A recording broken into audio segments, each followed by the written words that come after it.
Bismillahirrahmanirrahim. Today, me and my friend, my colleague Emin, we are going to present this presentation, the benefit of power posing before a high stakes social evaluation.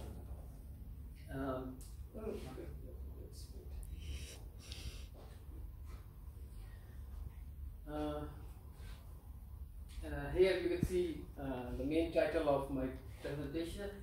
As you can see, the title of my presentation, the benefit of power posing before a high stakes social evaluation. Actually, this is a research study by this lady. This lady name is Amy Cuddy, and she is from USA Harvard University. So she did one research study on this topic. So I am trying to explain in my presentation what she did in her research study. Can you next please? Okay, in my first slide, I tried to give introduction of the posing and what is posing and what is power of posing. What is posing? Let me tell you, as per my study or my observation or my study, posing, gestures, body language or non-verbal communication is all are same, because here we are not saying anything verbally. We are showing to someone, we are presenting ourselves to someone by our body language, non-verbal communication, or by our gestures. So this is actually posing. What is power of posing?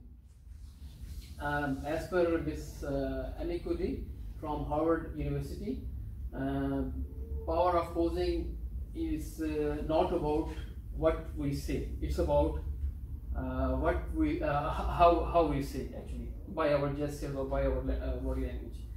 Next, please. You can see this picture. In this picture, you can see that these ladies, how they are standing, how they are talking, their body language we can see. They are not saying. We cannot listen to her. Even there are no words, but we can see her body language. And next, please. Yeah. And if you see this picture, how this man is standing, how he is sitting, so we can clearly understand what is their body language or what are their gestures. Like this man, he is standing like this. He is contractive and he is closing himself.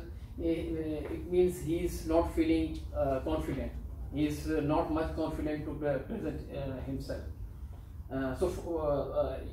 We can see clearly these two pictures cannot be seen. That is why I put it's not equal. This means just like high power pose, this is low power pose.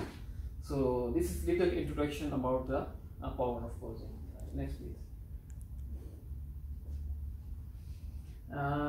In my next slide, we have literature review about this study, power of posing, research study. As per Miss Amy Cuddy, there are two types of posing: high power poses and low power poses. Next, please. Yeah. In this picture, you can see this man, how he is talking to someone in the meeting, in office meeting. Maybe it's very high level meeting. How he is standing, what is his body language. We can see the confidence and his gesture. He's looking very high power pose. And this lady, she is sitting on the chair. We can clearly understand that how confident she is looking. In low power poses, we have the same pictures like the previous slide. So how they are presenting themselves in low power gestures. Next, please. Yeah. See the same. We can see the level of confidence in these two guys. How they are presenting themselves, and we can see the lack of confidence. So, okay. In next slide, we have methodology. There is one experiment in Columbia University. They did one experiment They selected 66 students for this experiment. Can you next please? And that experiment called that experiment name was physical motion and performance. 66 they selected, but five were disqualified after some analysis. Then finally they got 61. And in 61 students, they have 21 male students, 40 female students, again 61. And in 61 students, they have 22 white students, 12 black, 20 Asian, 5 Latino, 2 others as well. And they made two categories. They selected few students for the high power poses. They will give the interview with high power poses. And some they selected for the low power poses, and they have time for 5 minutes. In 5 minutes they will give interview, and judges they will be judges. They will evaluate the students like how they are presenting with high power poses and low power poses. Like in high power poses, we also have expansiveness and open. How they are open and how they are expansive. And contractive mean if they have low power poses category, then how they are presenting themselves in contractive way or in closed way. Next please. And they have one criteria to evaluate the students. So that was a criteria to judge or to evaluate the students, like how they were expensive.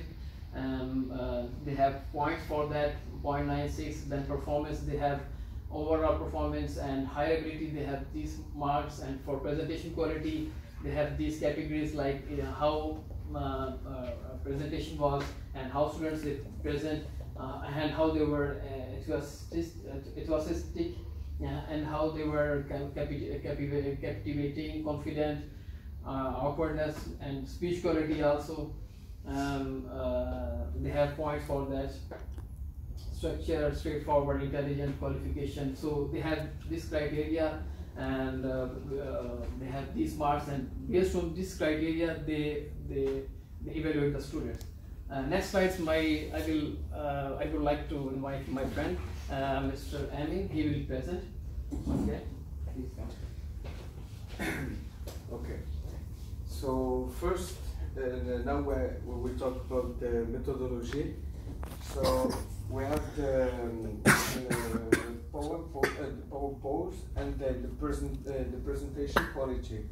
When we have these 2 points, after we have an overall performance and higher ability. So first we have the power pose, after the presentation quality, then we have an overall performance.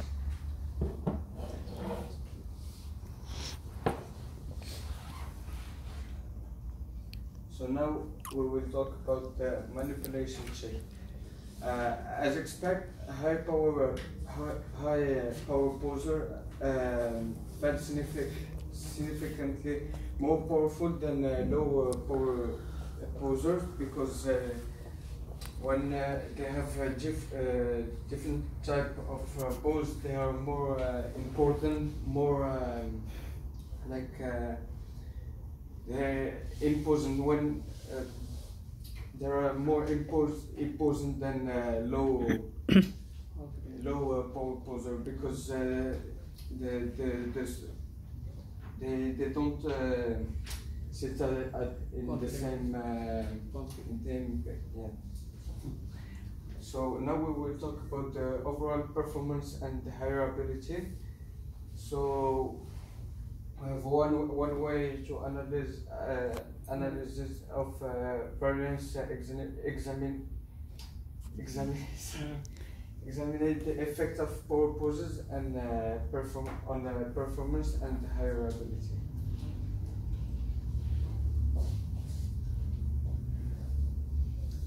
So now we we will show you some other expression. So now you can see this is Donald Trump with I forgot the Indian name. Prime Minister. Indian Prime Minister. Indian Prime Minister. So you can see that he don't want to hug him. Yeah. You know, he do it like just. He's not feeling comfortable. Yeah, he's not feeling good. Okay. Now we have another type. This is Donald Trump who wants to shake hand to Justin Trudeau, Canadian Prime Minister. But this is another context. The other guy don't want to shake his hand. And now this is the fish fishy hand. So. And now we can see that this people is angry because he broke his pen. Now this is the poster of the expression of people who will say high power poser because he speak with his hand. He's like interesting. Yeah, interesting.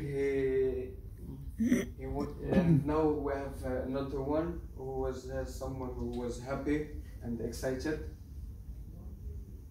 And after we have two different types. We have an example of low power posing and now high power posing. You can see that the low one have his hand like in front of him. And like this picture, so we can see that this person is angry, and the other one no, speak with his hand like this picture.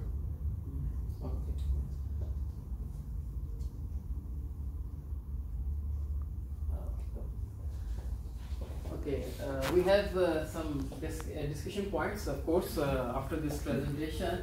After this research study, of course, whenever we do any research study, there are some discussion points like about this presentation. This is the point, first point of this research study. The current experiment demonstrated that preparatory power posing affects participant. Of course, the high power poses, it will affect to the judges or audience. Next, please. And presentation quality during a job interview, which influences the judges' evaluation and hiring decisions. So, of course, whenever we go for the job interview, the judges, they will judge our gestures, our body language, how confident we are, and based on that, they make decisions and they do some evaluations on them. They can decide for the evaluation. And the high power posers, in contrast of low power posers, appear to the better maintain their composure. This is same thing like the first point. So high power posers are, of course, they are appeared better maintain their composure. Next, please. Yeah, here last slide I made. This is my personal observation. That is, non-verbal communication also depends on the viewer or observer. It depends and vary person to person. As per my opinion, as per my understanding, or as per my observation, women are better observers than men to judge the person's body language or gestures. This is just my personal opinion, it's just individual observation, but there can be detailed research study on this new topic to get the consequences or solid results. So this is just one picture. I try to show something like how this lady, she is watching to this man. Yeah, thank you very much.